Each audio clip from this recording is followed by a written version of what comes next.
Am I the a-hole for breaking my promise to my stepkids and abandoning and traumatizing them because I did not want to parent them anymore? I met Will when I was 22. Will was 29, with 2 kids and had newly been widowed. We had a whirlwind courtship where he introduced me to the kids and got me involved in their lives very early, first few days after I met him. Will said really quickly he was sure I was the one, not only for himself but also for his kids, that we would have an incredible, happy family life. We got married when I was 23. Will was 30, and his kids were 8 and 6. Our wedding ceremony also included me and the kids making promises to each other, which was Will's idea.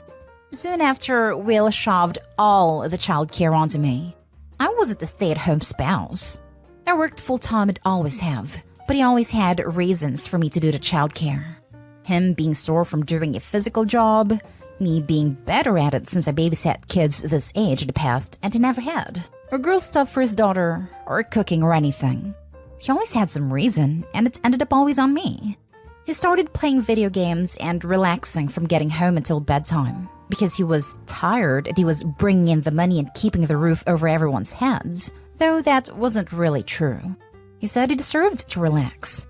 Then he went out with his friends, or brought them back to drink beer and watch loud TV. Then he developed a major attitude with me and encouraged same to kids. They found it funny. He started openly disrespecting me and encouraged them to.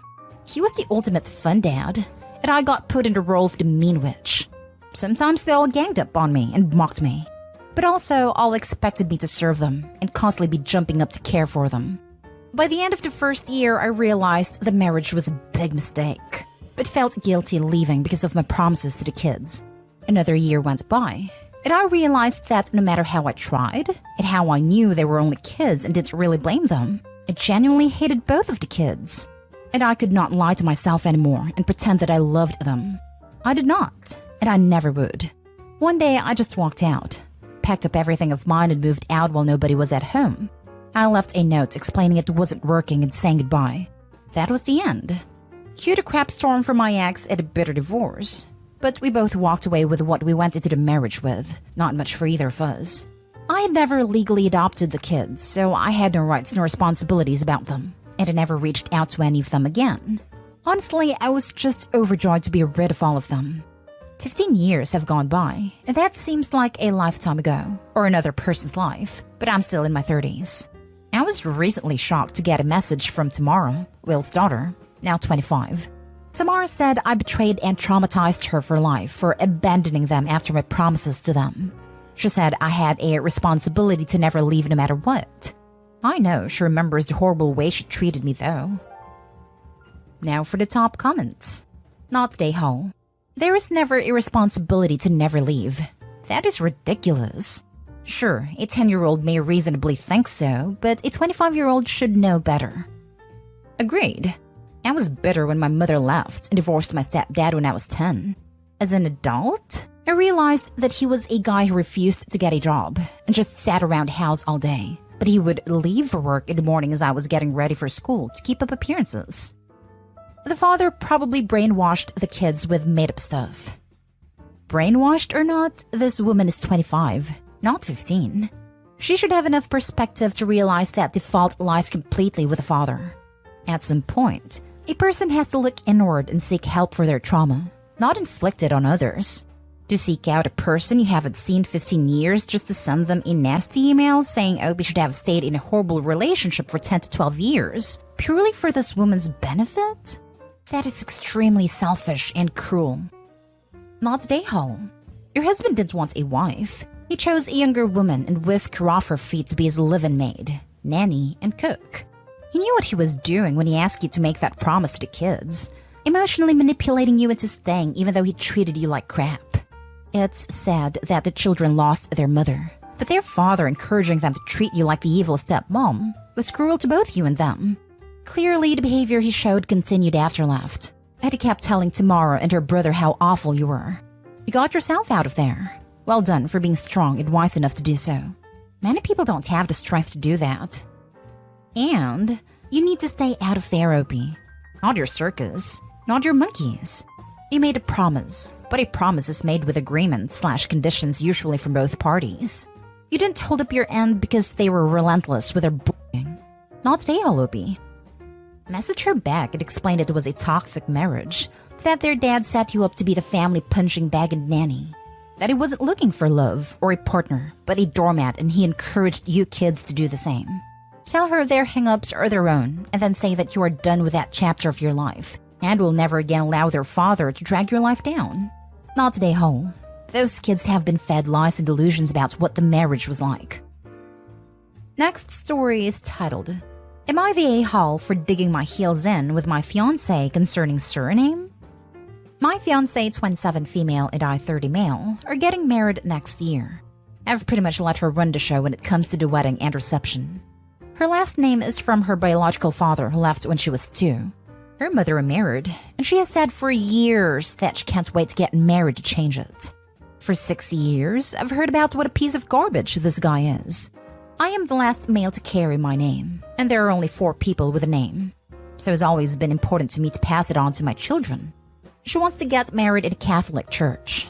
I'm not Catholic, but it means a lot to her, so I'm in the process of converting. She wanted to be close to her mom and sister, so I left a job I loved, found a new job, and we moved 4 hours away from my family to be closer to them.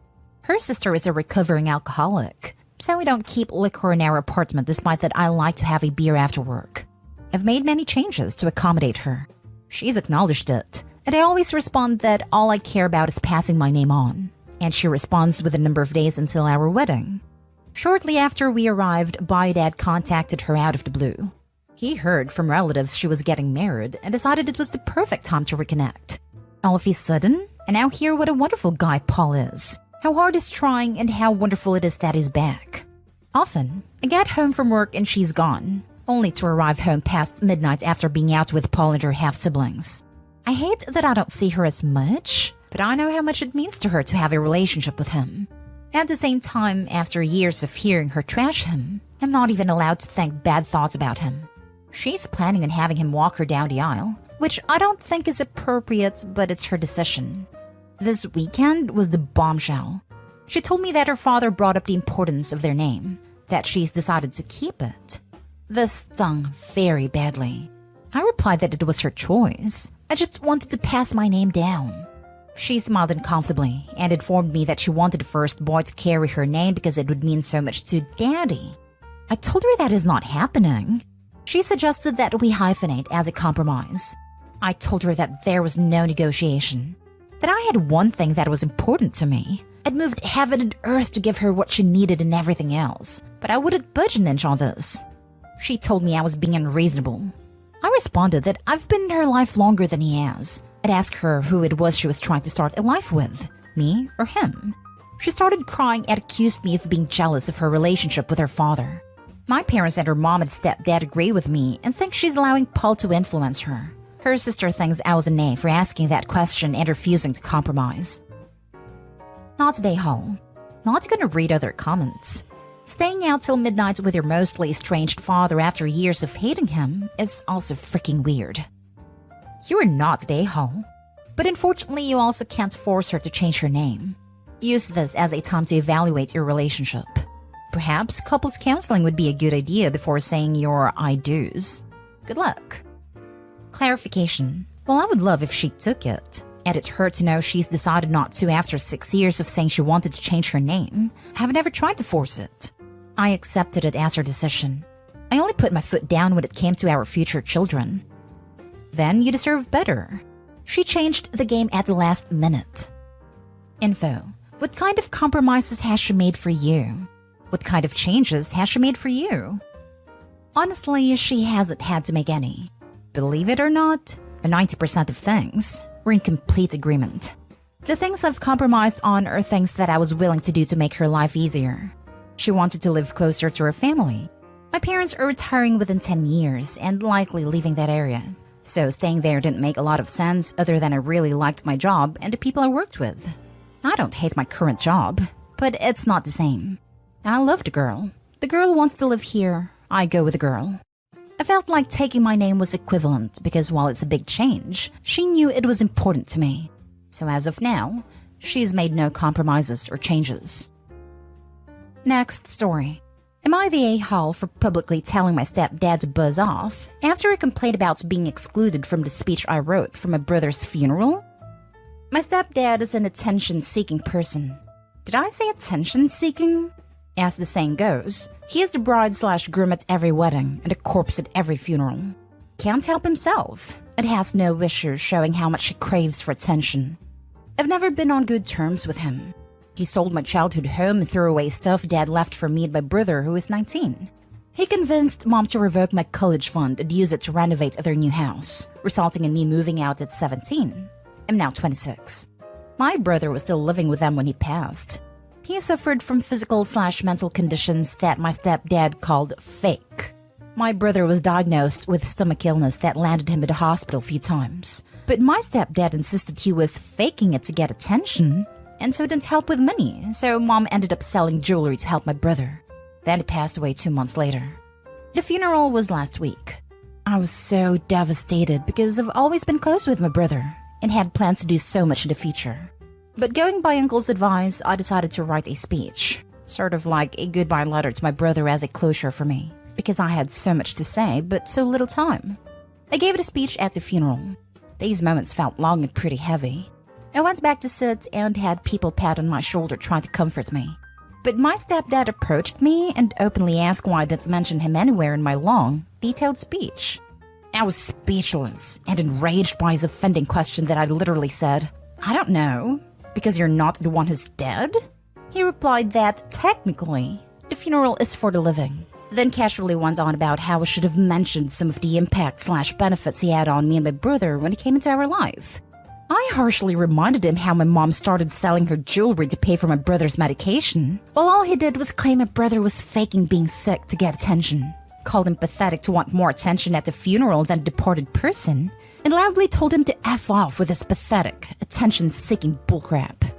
He looked shocked and saw a number of guests looking at him awkwardly. He argued that I was being utterly disrespectful of him, and that he was generous enough to consider getting my brother a decent headstone. But it wasn't his fault that I refused to have his name on it. My brother and I never changed our last name, and my stepdad somehow wanted his name on my brother's headstone, otherwise he wouldn't pay for it. It turned into an argument, and I demanded to leave and got others involved. He left eventually, but kept telling my whole family about me making a scene and humiliating him out of old spite, and that I was inconsiderate enough of my brother to cause a scene at his funeral, basically turning the family against me. He wants at least a written apology so we could move past this, but I refuse to give him one. Mom wants me to do it as soon as possible. Now for the comments. Not the a-hole in any way, shape, or form. I'm so sorry for the loss of your brother. I have no problem cutting contact with both your stepfather and mother. Your mother allowed your college fund to be revoked? She might as well be dead to me if I was in Opie's position. Not the a-hole. Jesus. Why is your mom with someone who's so cruel to her children? And he wants a written apology? I vote for crapping on his front step and telling him that's all the apology he'll ever see from you. Now for the last story. Am I the a-hole for telling my friend that her getting treated like a doormat is her choice and that I won't do the same? My 27 female partner, Sam, 32 male, and I have been together for about 3 years. Our relationship has always been a little odd from the outside. Sam works 80+ hours a week as a lawyer at a large firm, while I work as a policy analyst for the government at a nice 37.5 hours a week in comparison. Before we dated, he told me that he wants to work up to being a partner and that would require long hours. I told him that I prioritize work-life balance, even if it means a lower salary. We agreed to date, knowing this about each other. My best friend, Vicky, 27 female, and her boyfriend started dating our first year of uni and have a rocky relationship. The boyfriend cheated on her in our last year of uni and has since been caught cheating again twice. Vicky, against my advice, has chosen to stay with him. Sam recently got a promotion and, as part of the deal, was assigned an assistant. When I met her, I kind of got a vibe that she was crushing on Sam. She was really flirty and very attentive to Sam, which he pointed out to me first. He said that he'd still keep her on as assistant, but he would make sure nothing got out of hand. I wasn't concerned, because I've never had a reason to worry that he would cheat on me. One night, Vicky and I got dinner and later decided to go back to my place. Sam's office is in between the restaurants we were at in my apartment building, So I offered to go drop off some food for him. I asked Vicky if it was okay if we stopped, and she agreed. When we got to his floor, he was working in a glass-paneled room alone with his assistant. I didn't think much of it, dropped off the food and left. I also want to add that there were lots of other people in the office. As soon as we left, Vicky asked if that was the assistant that I thought had a crush on Sam. I said yes, that they often work late together. She got angry at me, saying that I was treating this like a joke, and that if I want to keep my man, I have to stake my claim, or something. I explained to her that I wasn't worried that he would cheat and that I trusted him. Vicky told me that she was certain that he was cheating and that I should force him to ask for a different assistant. I was getting kind of annoyed, but it got worse when she said, amongst other things, that Sam knows he can't cheat on me and I'd let him because he makes more money than me. So he doesn't need to respect me because he pays more. Sam's salary is around 3 times mine, although I have an okay salary myself, $85,000, and don't need him for money. We split bills percentage-wise, so I pay less than he does, but it's equitable and we agreed on it. I told Vicky that just because she's okay being treated like a doormat doesn't mean I am. And that if Sam cheated on me, I would leave him as respect is essential in a relationship. I also said that she had no place offering relationship advice considering her boyfriend is a serial cheater, and they fought all the time. And that if she wanted to keep complaining to me, I should start charging her. It was mean, and I feel really bad about it now. And she hasn't talked to me since. So, am I the a-hole? Not the a-hole. She's projecting. And she insisted on being rude while refusing to drop it when you disagreed politely the first time. Exactly this. She can't trust her partner because he had cheated many times, and therefore doesn't understand that other people can have trusting relationships. Not the a-hole. Congratulations for being in a mature relationship where you aren't paranoid about your significant other banging everything in sight. That's a great place to be, and you weren't wrong to tell her to cut the analysis. She stepped way over the line. That being said, it might not hurt to reach out and try to soften what you said. Unfortunately, sometimes the truth hurts, and you put it on her pretty good. Not the a-hole. How someone like that could dish out any kind of relationship advice, let alone advice about cheating, absolutely baffles me.